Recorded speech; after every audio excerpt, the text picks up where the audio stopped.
The rebuttal team will now provide, or the pro team will now provide a rebuttal. According to your opinion, we believe that euthanasia must go through 5 requirements. First, the patient may get valid required. Second, the request must be well considered. Third, the wish of death is durable. Fourth, the patient is unacceptable to suffering. That must go through by the doctor, not just decide by themselves. Also, mercy killing is not murder. They decide by themselves. They got human rights. So if you think that murder is not fair to those patients, it's hard for you to imagine how painful they are suffering from. For 5 years, I know it's in the end she might survive, but she did not go through by the doctor's consultants. That's decided by herself. So I think that euthanasia is the best way to those illness person. Okay. Pro team will now provide their second main point speaker, Stephen.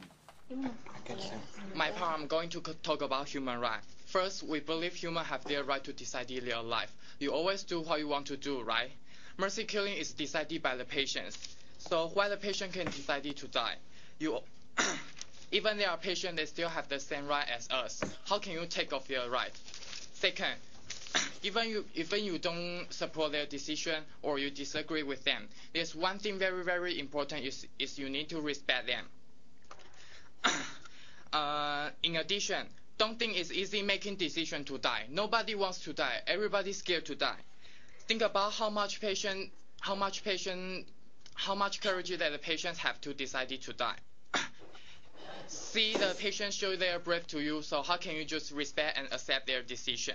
By the way, many people think we don't have this right to die.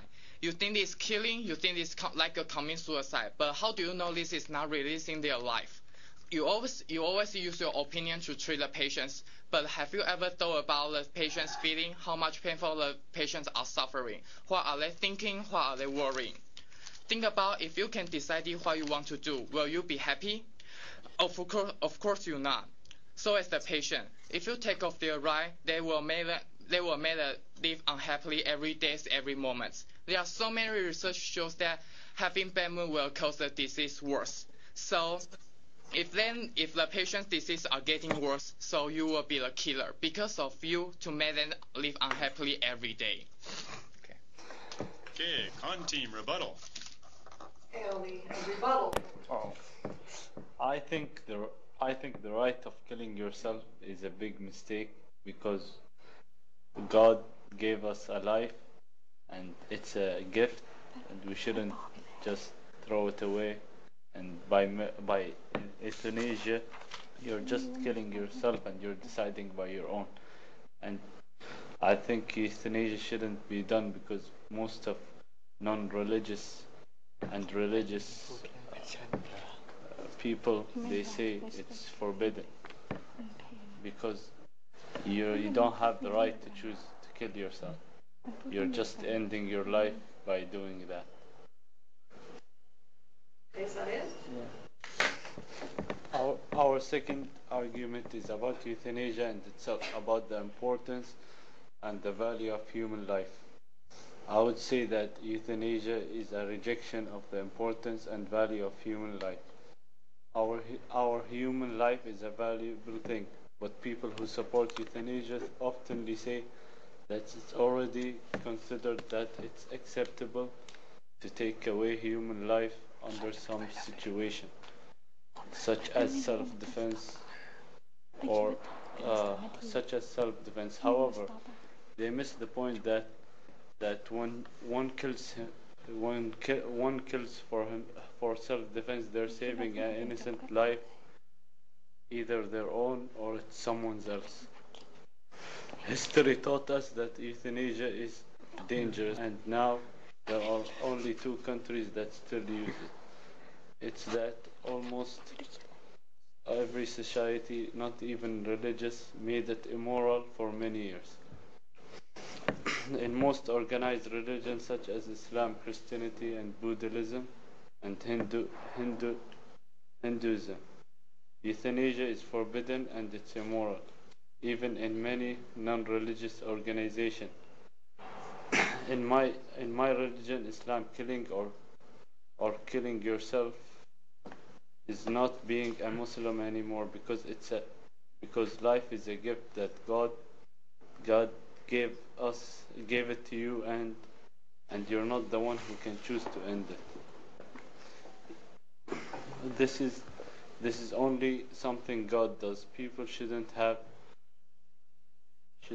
hope and never give up, even if they're really sick and they can't handle it. They should wait and die alone with no euthanasia. 2 minutes. We will now provide a 1-minute rebuttal. As you said, God give us our life, but look, I think the God also give us right to decide our life. They give your life is the start, but the life we have is decided by ourselves. Also, different religions have different view of life. Also, I want to say, you decide God give your life, but you have to decide your life by yourself. The patients of mercy killing is decided by the patients. So there's one thing is very important. If the patient don't have their mind to continue live, if you don't give their mercy killing to die, they have still try another way to die, like jump out the window or commit suicide. There's many ways they will die. But mercy killing is a very good way to let them die. Do you want to see somebody die very painful? No, you don't. Okay. The pro team will now present their third point.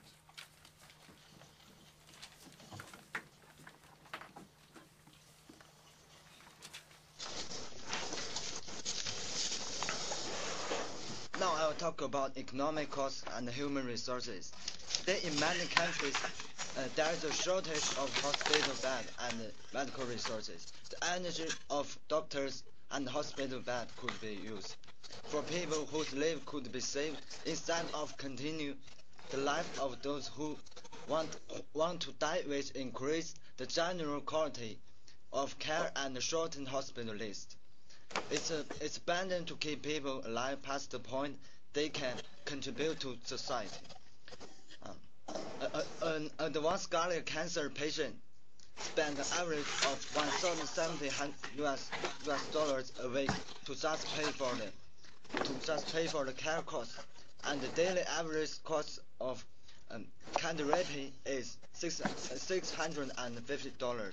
At the average cost of a chemotherapy average $20,000 to $60,000. It's equal to each planned patient in cost $100,000 to $700,000. Treatment of patient even costs more. Not even think it's an incurable disease in patients with diabetes and urinary applications also shows a rising trend. Why we can't leave more opportunity for the one who can be received?